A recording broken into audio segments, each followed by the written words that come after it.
Hello viewers, আসসালামু আলাইকুম। আপনাদের সাথে আছি আমি মাজহারুল ইসলাম। ওই যে আমার সাদা সুন্দরী মুরগির বাচ্চাগুলো বেশ বড় হয়ে গিয়েছে। দেখেন, মাশাল্লাহ কত সুন্দর হয়েছে। ওই সাদা সুন্দরীর মুরগির ডিমের সাথে আমি কিছু মিশরীয় ফাউমি মুরগির ডিম দিয়েছিলাম। তো সেক্ষেত্রে ওই যে 3টা বাচ্চা হয়েছে মিশরীয় ফাউমি। তবে প্রচণ্ড গরমের পর হালকা ওই যে ঠান্ডার জন্য, বৃষ্টির জন্য মুরগির বাচ্চাগুলো কিছুটা অসুস্থ হয়ে গেছে, ঠান্ডা লেগে গিয়েছে। তাছাড়া আমি একটা জিনিস লক্ষ্য করলাম, ওই তাছাড়া আরেকটা বিষয় লক্ষ্য করলাম, মুরগির বাচ্চার মলগুলা দেখে দেখেন ওই যে কিছুটা রক্ত আমসা আছে, ওটা ট্রিটমেন্টও করতে হবে। তো আপনাদেরকে আজকে আমি দেখাবো কি রোগের জন্য কি ট্রিটমেন্ট আমরা দেই। তো সাথেই থাকুন।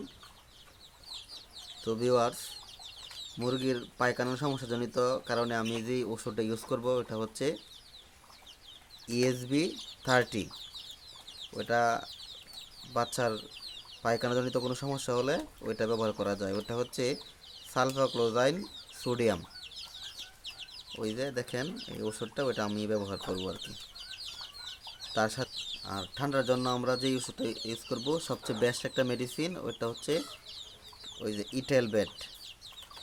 10 মিলিগ্রামের একটা ওষুধ, ওইটা হলো টিলমাইক্রোসিন গ্রুপের ওষুধ, টিলমাইক্রোসিন ইটেলবেট। তার সাথে ইউজ করব, তার সাথে আরেকটা ওষুধ ইউজ করবো, তার সাথে একটা ওষুধ ইউজ করব যেটা হচ্ছে ব্রঙ্কোভেট। ব্রঙ্কোভেট মুরগির শ্বাসজনিত রোগের জন্য এটাও ব্যবহার করা যায়, ঠান্ডার জন্য ব্রঙ্কোভেট। ওই যে দেখেন ব্রঙ্কোভেট। তার সাথে ইটেল ব্যাটের সাথে সহযোগী মেডিসিন হিসেবে ইউজ করবো হলো ক্লিফেক্স ব্যাট। ভিউয়ার্স, এটা হলো কিউটেল ব্যাট, কিন্তু ওটার ভিতরে আমি রাখছি হলো ক্লিফেক্স ব্যাট। এরপরে আরেকটা জিনিস ইউজ করবো হলো হেমাকো পিএস, পানির পিএস। পানির পিএসটা সবচেয়ে গুরুত্বপূর্ণ। আপনার খামারে যদি পানির পিএস থাকে তাহলে শতকরা 20% রোগ এমনিতেই হবে না। ওইটা হলো পানির পিএস, এই জন্য মোটামুটিভাবে ভালো কাজ করে। এই ওষুধগুলো আমি ইউজ করি। তাহলে ভিউয়ার্স আবার রিভিউ দিয়ে দিই। মনে করেন যে প্রথমে আমি দিব ESB-30, মুরগির আমশাজনিত রোগের জন্য দিব ESB-30। তারপর ঠান্ডার জন্য দিচ্ছি প্রধান মেডিসিন ইটেলবেট। আবারও দেখাচ্ছি প্রধান মেডিসিন ইটেলবেট,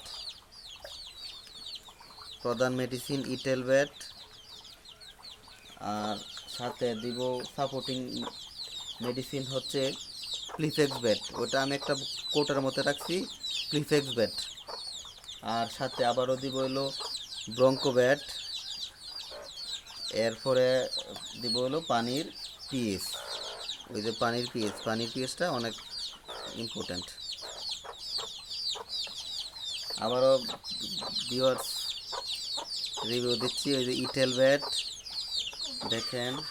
এরপরে সাথে হলো প্লিফেক্স ব্যাট, পানির পিপ্লেক্স ব্যাট। তার সাথে হলো ESB-30, ওই যে একটা ওষুধ ESB-30। আর হচ্ছে হলো ব্রঙ্কো ব্যাট।